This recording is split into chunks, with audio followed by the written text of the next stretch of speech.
All right, let's read this first story we got from Business Insider. They say some of the world's biggest Twitter accounts are hacked. Here's what we do and don't know about what's going on right now. Elon Musk wants to give you free Bitcoin, at least. That's what his Twitter account says. Don't trust him.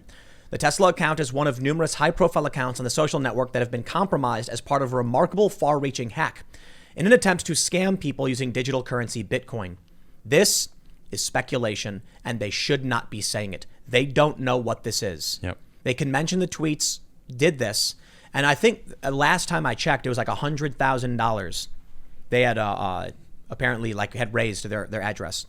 As of writing on Wednesday, there's still a whole lot of unknowns, but here's what we do and don't know so far. Tons of people and companies have been hacked. Biden, Bezos, Apple's official account, Bill Gates, Warren Buffett, Kanye West, Kim Kardashian, Uber, Wiz Khalifa, Floyd Mayweather, Cash App, Mr. Beast, XXX Temptation, parody account, The Tweet of God. The list goes on and on. The only common thread between the accounts appears to be that they are all, very famous.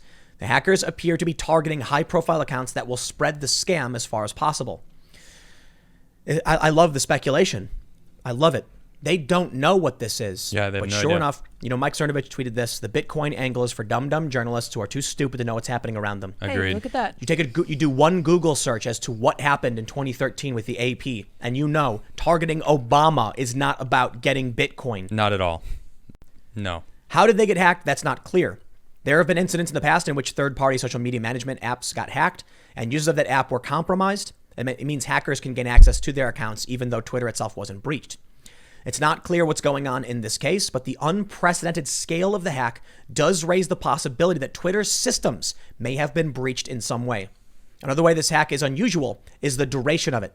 Some of the accounts have been compromised for well over an hour, with repeated reposting the scam message after they got deleted, presumably by Twitter. In previous hacks, Twitter has been able to lock down high-profile accounts rapidly until the account owner could regain control. It's not clear why this hasn't happened here, but I can tell you this, Twitter has completely lost control of their system. Yeah, it seems like entirely. It. They can't even stop. So that's why they froze every single blue check account. Yeah, wow. We are in, this is Wild West territory, man. Check this out. This is what Obama tweeted. He said, I am giving back to my community due to COVID. All Bitcoin sent to my address below will be sent back doubled. If you send 1,000, I'll send back 2. Only doing this for the next 30 minutes. Enjoy.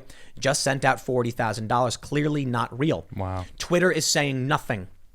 In a fairly unenlightening statement via tweet, Twitter's security team confirmed there were shenanigans happening and that it was looking into it. We are aware of a security incident impacting accounts on Twitter. We are investigating and taking steps to fix it. We will update everyone shortly. What's Twitter doing to stop it? Twitter appeared to have prevented all verified accounts from tweeting in an attempt to crack down on the scam messages. The company hasn't publicly said it's doing this, but this reporter and others are currently unable to tweet. As of writing, some verified users are able to tweet again, but others cannot. I still can't. Some people can. I think you can't tweet, Lydia? I am able to now. You can't you are? tweet? Yeah, at the last minute. Why, if this was a Bitcoin scam, would Twitter be unable to stop the tweets? Right. It's not a Bitcoin scam, man. That is speculative. This is way more sophisticated than that. They say the scam is generally they're posting a tweet saying, send us Bitcoin. Should I send them Bitcoin? No. Who's behind the hack? We don't know. I want to show you some tweets here that we have pulled up so far. Mike Cernovich making some good points. He says, if this hack were about Bitcoin, there are thousands of ways to make more money. Phishing links to make it look like Coinbase or Square. Link to websites to steal personal information and credit. This ain't about some Bitcoin crumbs. He then said, we regret to inform you that Elon Musk has passed away. Style press release from the Musk family, along with a short of Tesla stock, would have earned far more money than a Bitcoin scam. Don't fall for the Bitcoin angle. That's a distraction. This is a state level attack. He then said, the Bitcoin angle is for our dumb reporters who don't understand that a true hack like this wouldn't be to get a few crumbs of crypto. A country wanted to send a message. We own your butts. They succeeded. In response, Twitter's stock has taken a small hit, though their stock is still generally up, but it did go down in after hours. I want to show you this story from April 23rd, 2013, so you can understand the severity of what this is and why after this goes down, And I went up to Adam like, yo, Adam, I think we're facing a major cyber attack. What was the first thing you said? I declared myself warlord. No. What's the first thing you said in the news sense?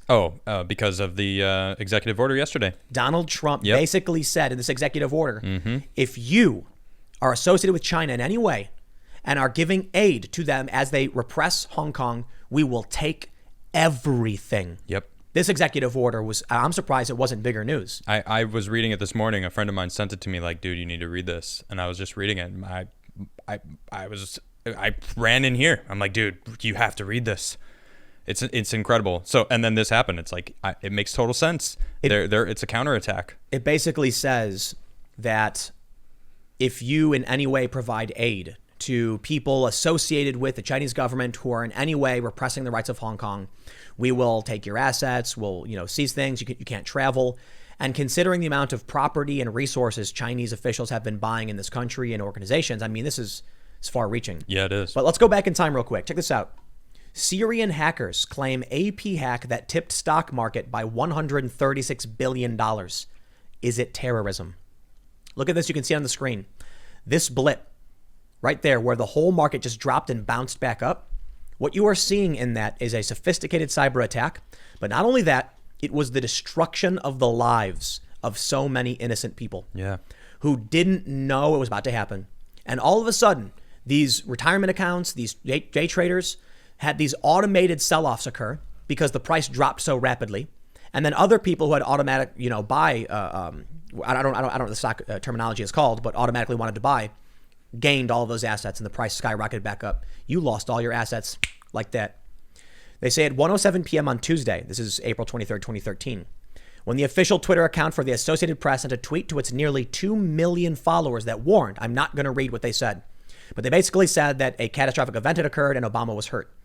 Some of the people who momentarily panicked were apparently on or near the trading floor of the New York Stock Exchange.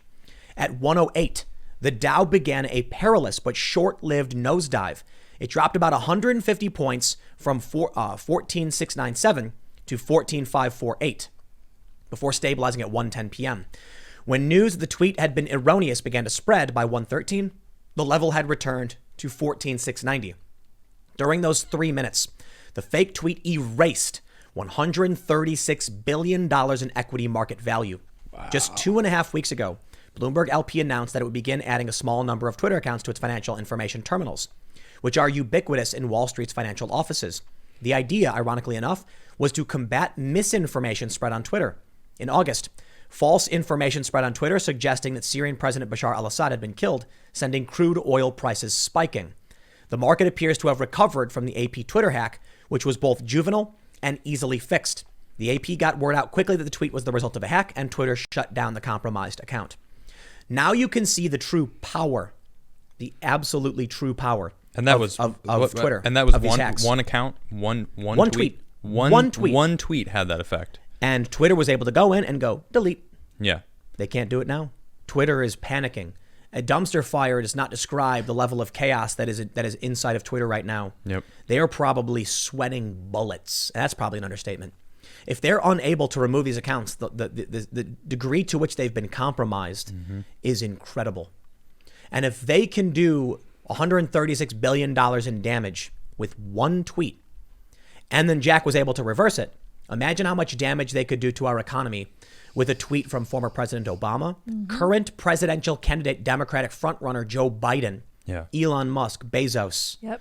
What do you think would happen if, say, Joe Biden tweeted out something, we're shocked to inform you the president has suffered a massive cardiac arrest or something like that. And then Barack Obama tweets out, we're really sorry to hear this. We've had our differences, but the president, then you hear all of a sudden Elon Musk tweeting the same thing, something similar, but they're all unique tweets. Right. Everybody would be screaming. Yeah, and believe it. The markets would panic. People would be running out their door, running in every store to buy everything off the shelves. It would be absolute chaos. Riots would break out. Yep. Because you'd see all of these different high-profile accounts basically confirming some catastrophic event. And Twitter can't take it down. This was a shot across the bow, man. Yeah. This was them saying, we own you. Yep. Back off. Yeah, because of that executive order is basically Trump going, I'm sick of it. I'm done with it. We're now doing something about it. And then this happens the very next day. No. It's not a coincidence. I mean, if you read the wordings, we'll talk about it. I've got it pulled up, but first I want to show you this from Chris Liu. He is the former Obama White House cabinet secretary, and he said, as the Twitter accounts of prominent people/companies are hacked, let's take note of how troubling it is for a president to announce policy decisions, including military threats, on a platform susceptible to intrusions. We are one hack away from a major international incident. It's true. It already happened in 2013. It already happened. Yep. Those stocks didn't just impact America. It impacted everyone around the world. I mean, there are foreign traders. The markets are connected to each other in various ways. That damage probably rippled out across the world. Yep. So he's technically right, but we've already been there. Well, and then we got the DNC calling for every single person in their employ to delete TikTok. The whole delete TikTok thing, and it's like, okay, well, it's becoming very, very obvious. TikTok is a phishing app. Going to send your data to China. Exactly. Now they deny that. Of course they do. Of course we're not doing that. We're not owned by China, but they have ties to some of the highest ranking officials in the company. Right. I think it's called ByteDance. Yeah. I don't know the full details. Thanks for checking out this clip from the Timcast IRL podcast. We do the show live Monday through Friday at 8 p.m. If you want to catch the full show, tune in to this channel, subscribe, hit the like button, or check us out on iTunes and Spotify, and we will soon have this podcast up for free on all podcast platforms. Thanks for hanging out, and we'll see you all in the next episode.